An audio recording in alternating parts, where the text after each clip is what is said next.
चूने का भवन बनाने के लिए योजना कैसे बनाएं और क्या क्या आवश्यक होता है। तो चूने का भवन बनाने के लिए सबसे पहले आवश्यक है भूमि। भूमि चौरस अथवा चौकोर हो, अर्थात उसकी लंबाई चौड़ाई के समान हो अथवा चौड़ाई से अधिक लंबाई हो। पूर्व अथवा उत्तरमुखी भूमि हो। ऐसी भूमि जिसमें कंकर पत्थर ना हो, कूड़ा करकट ना हो, जिससे अच्छी गंध आती हो, जो स्पर्श में शीतल हो, सर्दियों में स्पर्श करने पर उष्णता प्रदान करे, मन को शांति प्रदान करे, जिससे प्रतिध्वनि किसी वाद्य यंत्र जैसी आती हो। ऐसी भूमि का परीक्षण करके, पूजन करके उस पर गृह निर्माण करना चाहिए। कंटीली झाड़ियों से युक्त कंकड़ पत्थर वाली खोदने पर जिसमें से हड्डियां निकलती हों, ऐसी भूमि त्याग देनी चाहिए। जो भूमि श्मशान के समीप हो उसको भी त्याग देना चाहिए। भूमि पर अलग से एक वीडियो उपलब्ध है।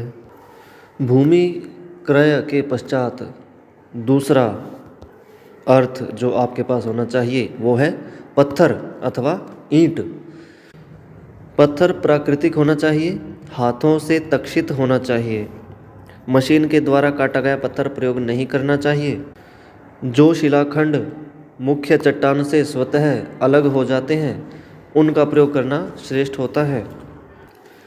डायनामाइट से उड़ाकर, पहाड़ियों को उखाड़कर, पहाड़ियों का विध्वंस करके प्राप्त पत्थर का प्रयोग नहीं करना चाहिए।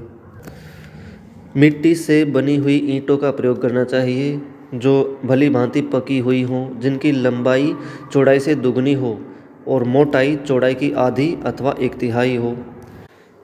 ईंट की पहचान के ऊपर अलग से वीडियो उपलब्ध है। ईंट बनाने की विधि का वर्णन मैं पुस्तक में करने जा रहा हूँ। ईंट अथवा पत्थर की संख्या शिल्पी के परामर्शानुसार होनी चाहिए। तीसरी आवश्यक सामग्री है छत के लिए कड़ी व फलक अथवा पत्थर की सिल्लियाँ।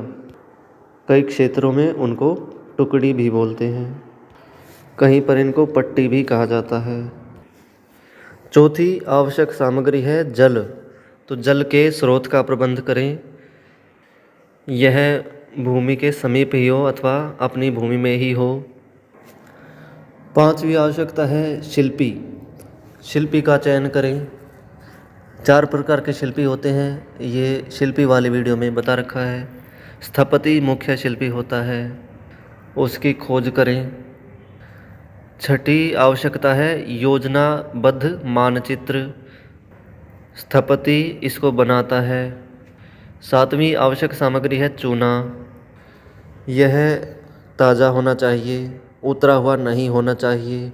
भट्ठी से प्राप्त करें अथवा निकट के सप्लायर से भी प्राप्त किया जा सकता है। आसपास उपलब्ध न होने पर दिए गए व्हाट्सएप नंबर पर संपर्क कर सकते हैं। केवल व्हाट्सएप मैसेज करें। चूना ऐसा होना चाहिए जिसके अंदर कंकर पत्थर न निकलते हों। 8वीं आवश्यकता है चूने का भंडारण। चूने को शुष्क रूप में भंडारित करने के लिए एक सूखा स्थान होना आवश्यक है। उस कक्ष में शुष्क रूप में चूने को रखा जा सकता है और उसको भिगोने के लिए एक होदी अथवा टैंक की आवश्यकता होती है और कुछ पात्र जिनमें चूने को होदी में से स्थानांतरित किया जा सके। 10वीं आवश्यकता है बदरपुर अथवा रेत। यह बहुत अधिक बारीक नहीं होना चाहिए, इसमें विभिन्न आकारों के कण होने चाहिए। कराल व मुद्ग भी आवश्यक है। 11वीं आवश्यकता है खोरा अथवा सुर्खी। यह ईंट भट्ठे से प्राप्त की जा सकती है। 12वीं आवश्यकता है गोंद। गोंद केवल प्लास्टर में ही प्रयोग होता है, चिनाई में इसकी आवश्यकता नहीं होती। 13वीं आवश्यकता है गुड़। गुड़ का घोल बनाया जाता है जिसको बनाने के लिए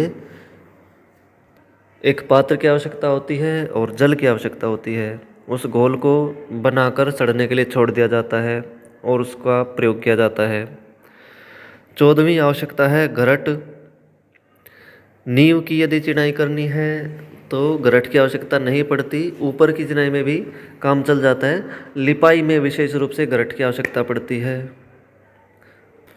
परंतु यदि छोटा प्रोजेक्ट है, छोटा कार्य है, तो उसमें बिना गरट के भी काम चल जाता है। 15वीं आवश्यकता है गोंद व गुड़ के लिए पात्र। 16वीं आवश्यकता है ईंट को भिगोने के लिए पात्र, होदी। 17वीं आवश्यकता है अन्य सामग्री, जैसे झरना, रापस को, बदरपुर को छानने के लिए, तसले, कस्सी, रस्सी, बांस, कुश, बाल्टी आदि। और 18वीं और सबसे बड़ी आवश्यकता है धन। जब ये सब सामग्री आपके पास उपलब्ध हो तब ऋतु के अनुसार भूमि का पूजन करके गृह निर्माण आरंभ करना चाहिए। इससे अधिक परामर्श प्राप्त करने के लिए आप व्हाट्सएप नंबर पर मैसेज कर सकते हैं। यदि फ़ोन पर वार्ता करनी है तो उसके लिए शुल्क देकर आप परामर्श ले सकते हैं।